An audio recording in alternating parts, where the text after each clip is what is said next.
There are changes to the CAM Create Object dialog boxes. Tool, Method, Geometry, Program, and Operation. The icons are larger.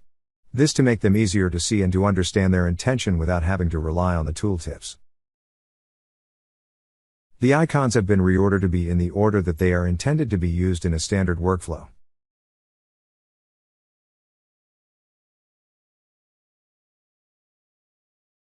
Each Create Geometry dialog includes an MCS, workpiece, and then the other geometry subtypes used by the operations in the template.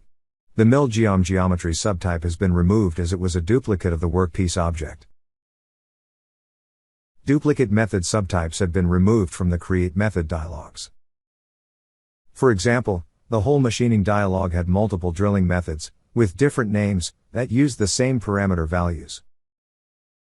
Each Create Tool dialog now includes all tools for the specific technology, drilling, milling, turning, etc., independent of the operations in the template. There's a new generic motion template made available, which contains generic motion, generic feature operation, generic motion device and MIL user-defined operations.